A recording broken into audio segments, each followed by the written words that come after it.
Hello student, Sachin math classes में आपका स्वागत है। आज का हमारा टॉपिक है इलेक्ट्रोमैग्नेटिक स्पेक्ट्रम।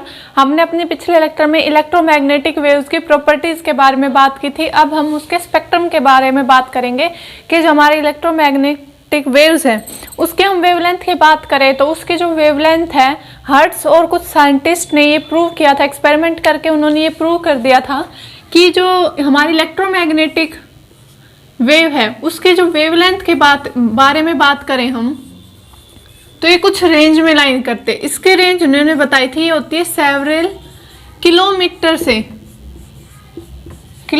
बोल रहे हैं, किलोमीटर से 10⁻⁻13 मीटर तक इस रेंज में ये लाई करती है। मतलब जो इलेक्ट्रोमैग्नेटिक वेव है उसकी वेवलेंथ की रेंज ये होती है, कोई एक फिक्स नहीं, क्या है उसके रेंज है सेवरल किलोमीटर से 10⁻13 मीटर तक उसकी जो रेंज है वेवलेंथ की वो लाई करती है। तो अगर हम इसमें स्टडी किया तो ये इतनी बड़ी रेंज है, इसमें जो इसका अलग अलग रेंज का मतलब अलग अलग कंपोनेंट्स में इसको डिवाइड कर दिया, अलग अलग वेवलेंथ के अकॉर्डिंग इसको डिवाइड कर दिया। इसके स्पेक्टर, उसको बोलते हैं स्पेक्टर, मतलब वेवलेंथ है उसकी रेंज हो गई। तो इस रेंज को अलग अलग हमने छोटे छोटे क्या कर दिया, वेवलेंथ का एक पैकेट में हमने एक अलग वेव, जो वेव है उसको नाम दे दिया। मतलब पूरी है तो पूरी इलेक्ट्रोमैग्नेटिक वेव हमारी, लेकिन क्या किया उसको डिफरेंट वेव्स में डिफ्रेंशिएट कर दिया अकॉर्डिंग टू इस, लेकिन उसकी जो वेवलेंथ होगी अलग अलग वेव की वो क्या होगी, इसी वेवलेंथ के रेंज में वो लाई करेगी। मतलब जो होगी सारी जो हम वेव बोलते हैं वो सारी क्या होगी, हमारी नेचर तो उनका क्या होगा, इलेक्ट्रोमैग्नेटिक वेव्स ही होगा, क्योंकि उसकी जो वे सारी वेव है हमारी वो क्या करेगी, इसी रेंज में लाई करेगी। तो जो इससे क्या बनाया हमने, स्पेक्ट्रम ड्रॉ किया। क्या किया, इलेक्ट्रोमैग्नेटिक वेवलेंथ को, इलेक्ट्रोमैग्नेटिक जो वेव है हमारी उसको क्या किया हमने, अलग अलग वेव में डिस्ट्रीब्यूट कर दिया। वे वेव कौन कौन से, इनको हमने अकॉर्डिंग टू वेवलेंथ या फ्रीक्वेंसी किसी तरह भी बोल सकते हैं, अकॉर्डिंग टू वेवलेंथ हमने उनको क्या किया, डिफ्रेंशिएट किया। तो उनको हम जो स्पेक्ट्रम है इसमें हमारी 7 जो वेव्स है उनमें डिफ्रेंशिएट किया। आपने सुना होगा हमारी क्या होती है, गामा वेव्स भी होती है, एक्सरे होती है, यूवी रेज होती है, विजिबल लाइट होती है, इंफ्रारेड होती है हमारी, रेडियो होती है, रेडियो वेव्स, और क्या होती है अगली हमारी, माइक्रोवेव्स भी होती है। तो जो ये सारी वेव्स है हमारी, ये क्या करती है, इन सब की वेवलेंथ इसी रेंज में, जो हमारी इलेक्ट्रोमैग्नेटिक वेव है उसकी वेवलेंथ है इस रेंज में, वेवलेंथ की इस रेंज में ही इन सब की वेवलेंथ लाई करती है।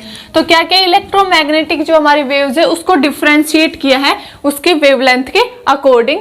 तो इन सब की अलग अलग वेवलेंथ होती है, इनको हम इंक्रीजिंग वेवलेंथ, डिक्रीजिंग वेवलेंथ या फिर फ्रीक्वेंसी की रेंज में भी हम इनको बात करते हैं। तो मैं यहाँ पे एक टेबल बना रही हूँ, उसमें हम इसको वेवलेंथ और फ्रीक्वेंसी इनका दोनों लिखूंगी कि किस तरह से, मतलब कि जो इनकी वेवलेंथ होती है फिर फ्रीक्वेंसी बात करें, वो सब इलेक्ट्रोमैग्नेटिक वेव्स की जो वेवलेंथ होती है और फ्रीक्वेंसी होती है उसमें ही लाइन करते हैं। तो हम एक टेबल ड्रॉ कर रहे हैं यहाँ पे। तो हमने ये टेबल ड्रॉ की अपनी, क्या है इसमें इलेक्ट्रोमैग्नेटिक वेव्स हमने स्पेक्ट्रम बताया है कि किस किस में डिवाइड किया था हमने, गामा रेज में, एक्स रेज में, यूवी रेज में, visible light, infrared rays, microwaves और रेडियो वेव। इन साथ में हम अपनी इलेक्ट्रोमैग्नेटिक वेव्स को उसकी वेव जो वेवलेंथ की रेंज है उसमें ही इनको डिफरेंशिएट करते हैं। तो जो हमारी एक्स रे, इनको क्या क्या यहाँ पे हम फ्रीक्वेंसी लिखी यहाँ पे, और उनकी यहाँ पे क्या हमने वेवलेंथ बताया है।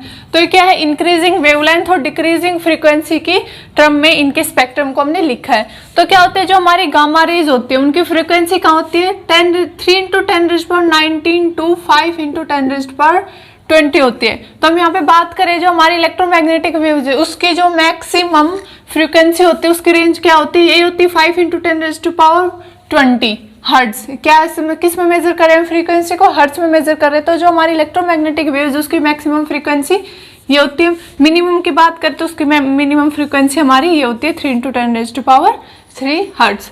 तो क्या होती है, गामा रेज में क्या होती है 19 से 20 तक होता है। जो हमारी एक्स रेज होती है उनकी फ्रीक्वेंसी क्या होती है 10⁻16 to 3 × 10⁻19 तक होती है। हमारी जो यूवी रेज होती है वो क्या होती है 8 × 10⁻14 to 8 × 10⁻16।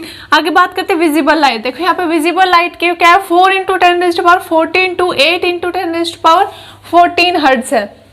क्या जो हमारी विजिबल लाइट है उसकी रेंज बहुत ही कम होती है, बहुत ही स्मॉल रीजन में हमारी विजिबल लाइट है वो रहती है। हमारी अगली क्या हमारी इंफ्रारेड रेज। इंफ्रारेड रेज की कहाँ से होती है 3 × 10⁻11 to 4 × 10⁻14 तक। माइक्रोवेव का होती है 3 × 10⁸ to 3 × 10⁻11 और जो रेडियो वेव्स होते हैं वो 3 × 10⁻3 to 3 × 10⁻11। जो रेडियो वेव्स और जो माइक्रोवेव जो हमारे ऑलमोस्ट इनकी रेंज सेम होती है, मतलब इसकी मैक्सिमम रेंज की बात करें तो वो क्या होती है सेम होती है, इनकी सिर्फ मिनिमम जो वैल्यू है वो इनकी डिफरेंट होती है। ऐसी हमारी उनकी भी होती है वेवलेंथ में भी। जो हमारी जो माइक्रोवेव और रेडियो वेव्स को ऑलमोस्ट ये सेम होते हैं, सिर्फ इनकी जो मिनिमम वैल्यू इनमें डिफरेंशिएट है उनके अकॉर्डिंग हमने इनको डिफरेंशिएट। इनकी प्रॉपर्टी भी सिमिलर ही होती है, सिर्फ एक दो प्रॉपर्टी डिफरेंशिएट होती है। अगर इन सबकी प्रॉपर्टी की बात करें हम, जो ये सारे वेव्स है हमारी ये स्पेक्ट्रम है, इनकी सबकी प्रॉपर्टी ऑलमोस्ट सेम होती है, सिर्फ कुछ प्रॉपर्टी डिफरेंशिएट होती है। तो उन प्रॉपर्टी के डिफरेंस की वजह से ही हमने इनको क्या किया, इस वेवलेंथ की रेंज में हमने इनको डिफरेंशिएट किया।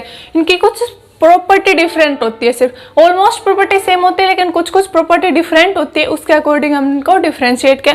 वेवलेंथ की बात करें हमारा तो वेवलेंथ कहाँ से होती है हमारी, हमने बताया था वेवलेंथ की मैक्सिमम रेंज क्या थी हमारी 6 × 10⁻11 यही थी हमारी, सॉरी मिनिमम वेवलेंथ यही थी हमारी। तो जो हमारी गामा रेज होते हैं उसकी वेवलेंथ क्या होती है हमारी सबसे कम होती है। फ्रीक्वेंसी ज्यादा है लेकिन वेवलेंथ क्या है कम है, क्योंकि फ्रीक्वेंसी और वेवलेंथ क्या होते हैं एक दूसरे के इनवर्सली प्रोपोर्शनल होते हैं, तो एक ज्यादा होगा तो दूसरा कम होगा। तो यहाँ पे जो हमारी गामा रेज उसकी फ्रीक्वेंसी तो ज्यादा है लेकिन उसकी वेवलेंथ क्या है वो हमारी कम है। आगे हम एक्सरेज की बात करें तो एक्सरेज की वेवलेंथ क्या होती है 10⁻11 to 3 × 10⁻8 मीटर। ये सब किस में मेजर कर रहे हैं वेवलेंथ को, मीटर में मेजर कर रहे हैं। आगे जो हमारी यूवी रेज होती है वो कहाँ से कहाँ होती है हमारी 4 × 10⁻9 to 4 × 10⁻7 तक होती है इनकी रेंज। अगली हमारी विजिबल लाइट। विजिबल लाइट की हमने फ्रीक्वेंसी की भी बात की थी, उसकी रेंज क्या होती है बहुत स्मॉल रेंज में लाई करते हैं वो हमारी। सिमिलरली उसकी वेवलेंथ की बात करें वो भी हमारी क्या बहुत ही स्मॉल रेंज है, क्या है 4 × 10⁻7 to 8 × 10⁻7। 10⁻ क्या -7 में ये सिर्फ 4 और 8 सिर्फ इतनी ही रेंज होती है इनकी। अगली क्या हमारी इंफ्रारेड रेज, उसकी क्या है उसकी वेवलेंथ क्या होती है हमारी 8 × 10⁻9 to 3 × 10⁻3। अगली हमारी माइक्रोवेव और रेडियो वेव, उनके क्या देखो यहाँ पे उसके जो मिनिमम जो वेवलेंथ है वो क्या है, जो मिनिमम वेवलेंथ है वो दोनों वैल्यू सेम है, सिर्फ इनकी जो मैक्सिमम है वो डिफरेंशिएट कर रही है। तो ये थी हमारी ये हमारा इलेक्ट्रोमैग्नेटिक वेव स्पेक्ट्रम। इनकी क्या सिर्फ प्रॉपर्टी थोड़ी कोई प्रॉपर्टी हमारी डिफरेंशिएट करती है, उसके अकॉर्डिंग ही इनको डिफरेंशिएट किया है इन 7 कैटेगरीज में। क्या हमारे gamma rays, X rays, UV rays, visible rays, infrared IR rays भी बोलते हैं। जो हमारे यूवी रेज इनको क्या बोलते हैं हम अल्ट्रा वायलेट रेज भी बोलते हैं, और माइक्रोवेव और रेडियो वेव्स। अगर हम इनकी प्रॉपर्टी की बात करें, एक ये भी ध्यान रखना हमारी जो गामा रेज उसकी फ्रीक्वेंसी ज्यादा होती है लेकिन वो क्या होती है वेवलेंथ कम होती है। जो हमारे रेडियो वेव्स उसकी क्या फ्रीक्वेंसी कम है लेकिन उसकी फ्रीक्वेंसी कम है और वेवलेंथ क्या है उसकी ज्यादा है। तो ये इनवर्सली है, वेवलेंथ ज्यादा है तो फ्रीक्वेंसी कम है, फ्रीक्वेंसी कम है तो वेवलेंथ ज्यादा है। तो आप इसको जो हमारा ये सीरीज है इसको किस तरीके से याद कर सकते हैं कि फ्रीक्वेंसी इंक्रीजिंग में याद करना है या वेवलेंथ डिक्रीजिंग में याद करना है। इंक्रीजिंग में याद करना है वो आपके अकॉर्डिंग है कि आप इसको फ्रीक्वेंसी इंक्रीजिंग में याद करना चाहते हैं या फिर वेवलेंथ डिक्रीजिंग में याद करना चाहते हैं। ठीक है, अब हम इसकी प्रॉपर्टीज के बारे में बात करते हैं। जो हमारी gamma rays, X ray, UV rays, visible ray, infrared rays और माइक्रोवेव और रेडियो वेव्स है, इनकी प्रॉपर्टीज क्या क्या होती है। सिर्फ इनका थोड़ा डिफरेंस ही हमने बताया, उस डिफरेंस के अकॉर्डिंग ही हमने इनको डिफरेंशिएट किया था। कुछ प्रॉपर्टी इनकी डिफरेंट होती है। तो हम सबसे पहले हमारे जो रेडियो वेव्स और माइक्रोवेव्स है हमने क्या बताया, इनकी प्रॉपर्टी हमारी क्या होती है ऑलमोस्ट सेम होती है। तो हम देखते हैं इनकी प्रॉपर्टीज हमारी क्या क्या होती है। तो हमारे जो रेडियो वेव्स और माइक्रोवेव्स है उसकी प्रॉपर्टीज देखते हैं हमारे क्या क्या होती है। जो हमारी इनकी प्रॉपर्टी क्या होती है, सबसे पहले तो क्या ये इलेक्ट्रोमैग्नेटिक वेव्स ही हमारी, तो इलेक्ट्रोमैग्नेटिक वेव्स की स्पीड क्या होगी हमारी, लाइट ऑफ स्पीड है। जो इलेक्ट्रोमैग्नेटिक वेव्स की स्पीड होगी वो हमारी इन सब की स्पीड क्या होगी हमारी सेम होगी, जो लाइट ऑफ स्पीड है कितनी है 3 × 10⁸ मीटर पर सेकेंड। ये क्या होती है, जो हमारी माइक्रोवेव और रेडियो वेव है ये लॉज ऑफ रिफ्लेक्शन और लॉज ऑफ रिफ्रैक्शन को फॉलो करती है। क्या शो करती है, जो माइक्रो और रेडियो है वो क्या करती है हमारी लॉज ऑफ रिफ्लेक्शन और जो लॉज ऑफ रिफ्रैक्शन दोनों उनको क्या करती है ओबे करती है।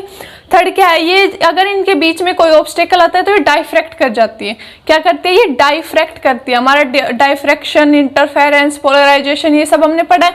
तो क्या करती है, जो हमारी ये वेव्स होती है माइक्रोवेव और रेडियो ये डाइफ्रैक्ट करते हैं, ना कि स्कैटर या फिर हमारे इंटरफेरेंस नहीं करते, क्या करते हैं ये डाइफ्रैक्ट करती है।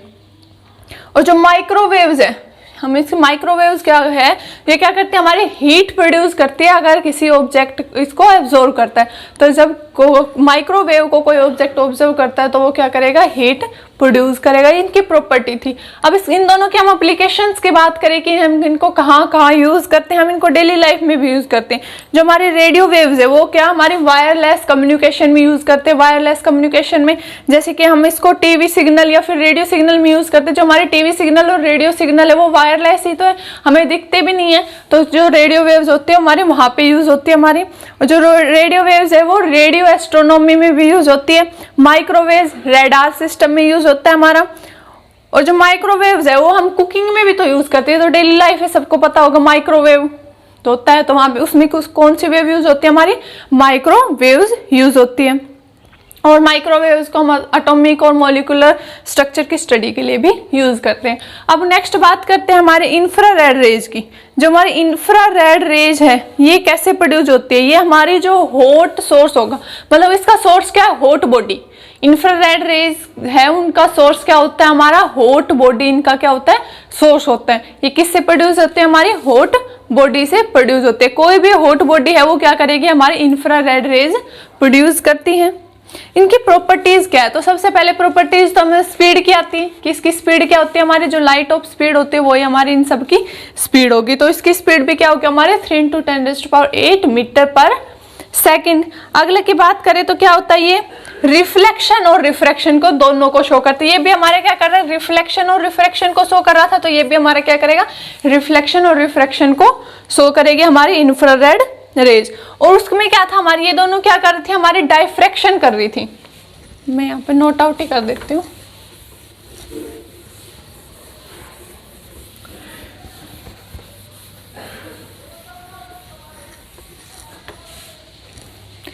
क्या हमारी ये क्या करती है रिफ्लेक्शन एंड रिफ्रैक्शन इन लो को ओबे करते हैं। जो हमारी इंफ्रारेड है वो भी इन लो को ओबे करेगी। जो हमारी ये दोनों वेव्स है क्या करती है डाइफ्रैक्शन करती है। और जो हमारी इंफ्रारेड रेज है वो क्या करती है हमारी ये डाइफ्रैक्ट ना करके क्या कर देती है इंटरफेरेंस और पोलराइजेशन। क्या करती है हमारी इंटरफेरेंस एंड पोलराइजेशन। ये चीजें हमारी शो करती है। और जो इंफ्रारेड रेज है वो अगर किसी टेम्परेचर पर फॉल हो रही है तो क्या करेगी वो उसके टेम्परेचर को इंक्रीज कर देगी। किसी बॉडी पर अगर हमारी इंफ्रारेड रेज प्रोड्यूस हो रही है फॉल हो रही है तो क्या करेगी उनको उसके बॉडी के टेम्परेचर को इंक्रीज कर देगी। इनकी प्रॉपर्टीज में आता है जो हमारी इंफ्रारेड रेज होती है वो फोटो इलेक्ट्रिक प्लेट को इफेक्ट करती है। और जो नेक्स्ट है वो क्या है अगर हमारी इंफ्रारेड रेज है वो अगर किसी मॉलिक्यूल में कोई एटम मॉलिक्यूल उसको एब्जॉर्ब करता है तो क्या करता है उसकी एनर्जी को वो मॉलिक्यूलर एनर्जी में कन्वर्ट कर देता है। अब इसके एप्लीकेशंस की बात करें तो जो हमारी इंफ्रारेड रेज है वो उसके एप्लीकेशंस क्या क्या है कहाँ पे यूज होती है। सबसे पहले तो जो हमारी इंफ्रारेड रेज है वो हमारी क्या करती है कि सन से वार्म क्या करते हैं मतलब हमारी इसकी प्रॉपर्टी क्या थी क्या करती है हमारी बॉडी को टेम्परेचर को इंक्रीज कर देती है। जो भी जिस भी बॉडी पे ये फॉल होती है तो हमारी अर्थ पर फॉल हो रही है तो उसकी वजह से क्या होती है जो हमारा सन है उसमें बहुत सारी हमारी इंफ्रारेड रेज होती है वो हमारी अर्थ पर गिरती है तो क्या करती है अर्थ को वार्म करती है तो इसकी वजह से हमारे यहाँ पे गर्मी होती है। मतलब इसी वार्म के कारण ही यहाँ पे हमारा रह सकते हैं, मतलब लाइफ है वो एग्जिस्ट करती है ड्यू टू इंफ्रारेड रेज की वजह से, क्योंकि करते हैं हमारे यहाँ पे अर्थ को वार्म करती है, अर्थ सरफेस को। और जो क्या होती है, ये हमारे हीटर, कुकर, जो भी सोलर वाटर हीटर है, सोलर वाटर कुकर, ये सब में हमारा क्या होता है, इंफ्रारेड रेज का यूज होता है। और ये फोटोग्राफ्स में हम इनका यूज कहाँ करते हैं, जैसे स्मोकिंग, फोगिंग, ऐसा वेदर हो उसमें क्या करते हैं, फोटोग्राफी में भी हम इंफ्रारेड रेज का ही यूज करते हैं। फोरकास्टिंग में भी, जैसे मौसम का पता फोरकास्टिंग होती है हमारी, उसमें भी, वेदर फोरकास्टिंग में भी हमें इंफ्रारेड रेज का ही यूज करते हैं। और ट्रीटमेंट ऑफ मसल स्ट्रेंथ के लिए भी हम इंफ्रारेड रेज का यूज करते हैं। नेक्स्ट हम अल्ट्रावायलेट की रेज की बात करें, यूवी रेज। तो यूवी रेज इनकी क्या प्रॉपर्टी, सबसे पहले तो उसकी प्रॉपर्टी वही, इसकी स्पीड क्या होती है हमारी, जो इलेक्ट्रोमैग्नेटिक वेव की स्पीड होती है, लाइट ऑफ स्पीड 3 × 10⁻⁸ मीटर पर सेकेंड। ये भी क्या करती है हमारी, जो हमारा रिफ्लेक्शन और रिफ्रैक्शन है इसको ओबे करती है। और जो इंटरफेरेंस और पोलराइजेशन को शो करती है, डायफ्रैक्शन को शो ना करके किसको शो करेगी, हमारी इंटरफेरेंस और पोलराइजेशन को शो करती है। ये भी क्या करती है, जो हमारी फोटो इलेक्ट्रिक प्लेट है उसको इफेक्ट करते हैं। देखो यहाँ पे देखो तो सब जो सारी वेव्स हैं इनकी प्रॉपर्टी ऑलमोस्ट सिमिलर है, हमारी सिर्फ 1-2 प्रॉपर्टी डिफरेंशिएट करती है, और सारी हमारी ऑलमोस्ट प्रॉपर्टीज हमारी क्या सेम है। इसकी हम यूवी रेज की बात करें तो इनके एप्लीकेशंस क्या क्या, यूवी रेज हमने अल्ट्रासाउंड सुना होगा, इनका नाम क्या है, अल्ट्रावायलेट रेज। तो ये ट्रीटमेंट में भी हमारे यूज होती है, जैसे हम अल्ट्रासाउंड कराते हैं वहां पे हम यूवी रेज का यूज करते हैं। तो डेली लाइफ में भी हम इन सब वेव्स का यूज करते हैं। जैसे हमारी यूवी रेज उनको किस में यूज करते हैं, जो मिनरल्स वगैरह है इनकी सैंपलिंग में, मतलब मिनरल्स को चेक करने के लिए, इनकी सैंपल को चेक करने के लिए हम यूवी रेज का ही यूज करते हैं। और ये फोटो इलेक्ट्रिक इफेक्ट शो करके हम इसको, बगलर अलार्म्स होते हैं उनमें भी हम किसका यूज करते हैं, यूवी रेज का ही यूज करते हैं। अब एक्सरे की बात करें तो जो एक्सरे की प्रॉपर्टी, हमारी एक्सरे की बहुत सारी प्रॉपर्टी और डेली यूज में बहुत सारे यूजेस भी है। तो हम इनकी जो हमारी एक्सरे हैं उनकी प्रॉपर्टीज की बात करें तो हमारी उनकी प्रॉपर्टीज क्या क्या होती हैं। जो हमारी एक्सरे है इसकी सबसे पहले तो प्रॉपर्टीज की लाइट ऑफ स्पीड, वेलोसिटी क्या होगी इसकी, जो लाइट ऑफ स्पीड होती है 3 × 10⁸ मीटर पर सेकेंड। ये क्या करती है, ये न्यूट्रल, मतलब ये इलेक्ट्रिक फील्ड और जो मैग्नेटिक फील्ड है उनको डेविएट नहीं करती। फोटो इलेक्ट्रिक प्लेट है वेरी को इफेक्ट करती है, वेरी इंटेंसली इफेक्ट करती है उनको। ये थ्रू द गैस के थ्रू भी ये पास हो जाती है, उनको भी इफेक्ट नहीं करती। हमारे जो एक्सरेज होती है, मतलब क्या कहते हैं, अगर किसी गैस में से पास हो रही तो गैस को क्या कर देगी, आयोनाइज कर देगी हमारी एक्स रेज। और क्या करती है, ये हमारे जो फ्लोरोसेंस होते हैं उनको, जो fluorescence like zinc sulphate, beryllium planet, calcium, tungsten extra की बात करें तो इनमें हमारे क्या करते हैं, फ्लोरोसेंस कोज करते हैं ये। और जो हमारी क्या करते हैं, फोटो इलेक्ट्रिक इफेक्ट, जो हमारी एक्सरे है can cause photo electric effect. Photo electric effect में भी हम क्या, X rays photo electric effect cause करती हैं। और क्या करते हैं, हमारा जो फोटो इलेक्ट्रिक इफेक्ट हो इनका पाथ स्ट्रेट होता है। अगर इनके बीच में कोई ऑब्स्टेकल आ रहा है तो क्या करेगा, उसकी वो इमेज प्रोवाइड करवा देगा हमें। क्या करती है, स्ट्रेट पाथ होता है इनको, ये नहीं कि बीच में कोई ऑब्स्टेकल आया तो उसको डाइफ्रैक्ट कर जाएगी, इंटरफेरेंस कर जाएगी, ऐसा कुछ नहीं। क्या स्ट्रेट हो जाएगी। अगर उसके बीच में कोई ऑब्स्टेकल आएगा तो उसकी हमें क्या मिलेगी, शैडो मिल जाएगी। तो इसी का यूज करके हम इस एप्लीकेशन में, इसी प्रॉपर्टी का यूज करके हम इसको एक्सरे जो करवाते हैं उसमें इसका यूज करते हैं। ये क्रॉस भी करती है हमारे कुछ, लेकिन जो हमारे जो रेयर मटेरियल्स होते हैं उनको ये क्रॉस कर जाते हैं। जो हमारे डेंसर मटेरियल होते हैं उनको ये क्रॉस नहीं कर पाती, उनकी हमें शैडो प्रोवाइड हो जाती है। तो इनकी एप्लीकेशंस की बात करें तो सर्जरी वगैरह में, रेडियोथेरेपी में, इंजीनियरिंग, डिटेक्टिव डिपार्टमेंट में, इंडस्ट्री, साइंटिस्ट, रिसर्च, हमारे बहुत सारे यूजेस हमारे एक्सरेज के डेली लाइफ में। अगली हमारी लास्ट है गामा रेज। जो गामा रेज है उसकी प्रॉपर्टीज क्या क्या है, ये क्या है, हाईली पेनिट्रेटिंग है। जो हमारी गामा रेज होती है वो क्या होती है, हमारी हाईली पेनिट्रेटिंग रेज होती है। मतलब कि हाईली पेनिट्रेटिंग मतलब फ्यू सेंटीमीटर या थिक जो आयरन होता है उसको भी ये पेनिट्रेट कर जाते हैं, इतनी ज्यादा पेनिट्रेशन पावर होती है इनकी। They can produce fluorescence in substance, ये फ्लोरोसेंस भी प्रोड्यूस होती है। और जो they have got small ionisation power, क्या होती है इसके, पेनिट्रेशन पावर तो ज्यादा होती है लेकिन आयोनाइजेशन पावर है वो क्या होती है इसकी, स्मॉल होती है गामा रेज की। और जो एक्सरेज होती है उसको क्या, पेनिट्रेशन पावर कम होती है और जो आयोनाइजेशन पावर है वो क्या होती है, ज्यादा होती है। और जो गामा रेज है ये इलेक्ट्रिक फील्ड और मैग्नेटिक फील्ड को भी डिफ्लेक्ट नहीं करती। इसकी हम एप्लीकेशंस की बात करें तो इसको भी हम रेडियोथेरेपी वगैरह में भी इसका यूज़ करते हैं। इन फूड इंडस्ट्री में soft gamma rays are use to kill micro, मतलब कि फूड इंडस्ट्री होती है उसमें इसको जो माइक्रो हमारे जो जर्म्स होते हैं, माइक्रो ऑर्गेनिजम्स होते हैं, उनको मारने के लिए हम क्या करते हैं, गामा रेज का यूज़ करते हैं। और ये फूड को प्रिजर्व करने के में भी हमारी गामा रेज का यूज़ करते हैं। और प्रोड्यूस न्यूक्लियर रिएक्शन प्रोड्यूस करने के लिए भी हम क्या करते हैं, गामा रेज का यूज़ करते हैं। तो हमारी ये सारी इलेक्ट्रोमैग्नेटिक स्पेक्ट्रम हो गए, उनमें मतलब इलेक्ट्रोमैग्नेटिक स्पेक्ट्रम में आता क्या, हमारी ये सारी रेज आती है, उनको वेवलेंथ के अकॉर्डिंग हम इनको क्या करते हैं, जो हमारी इलेक्ट्रोमैग्नेटिक वेव उसकी वेवलेंथ होती है, उसकी रेंज होती है हमारी, उसी रेंज के अंदर इन सब की वेवलेंथ भी लाई करती है। उनकी सिर्फ कुछ डिफरेंट प्रॉपर्टीज की वजह से इनको डिफरेंशिएट किया गया है अलग अलग कैटेगरी में। तो ये हमारा इलेक्ट्रोमैग्नेटिक स्पेक्ट्रम है, ये हमारे डेली यूज में, डेली लाइफ में हम यूज करते हैं इन सब रेज का, इन सब वेव का। Gamma ray, X ray, ultraviolet ray, visible light, infrared rays, microwaves, radio rays. जो हमारे विजिबल लाइट में क्या, जो रेड, ब्लू, ये सारे हमारे 7 कलर्स आते हैं, वो सब क्या किस में आते हैं, हमारे विजिबल लाइट्स में आते हैं हमारे। तो ये हमारा इलेक्ट्रोमैग्नेटिक स्पेक्ट्रम के बारे में था। ये कुछ नहीं था हमारा, इतना इंपॉर्टेंट टॉपिक नहीं है, सिर्फ इसकी कुछ प्रॉपर्टीज है, ऑलमोस्ट सिमिलर भी होती है हमारी, तो हम आपको उनको डिफरेंशिएट कर सकते हैं। सिर्फ इनके जो रेंज होती है इनका हमें पता होना चाहिए कि किसकी मैक्सिमम वेवलेंथ होती है, किसकी मैक्सिमम फ्रीक्वेंसी होती है। मतलब जिसकी फ्रीक्वेंसी मैक्सिमम होगी उसकी वेवलेंथ कम होगी, क्योंकि फ्रीक्वेंसी और वेवलेंथ हमारे क्या होते हैं, इन्वर्सली रिलेशन होता है दोनों में। तो ये था आज का हमारा टॉपिक। अगर वीडियो में कोई प्रॉब्लम आई तो कमेंट करके जरूर बताना। वीडियो अच्छी लगे तो लाइक करना और हमारे चैनल को सब्सक्राइब करना। Thank you students.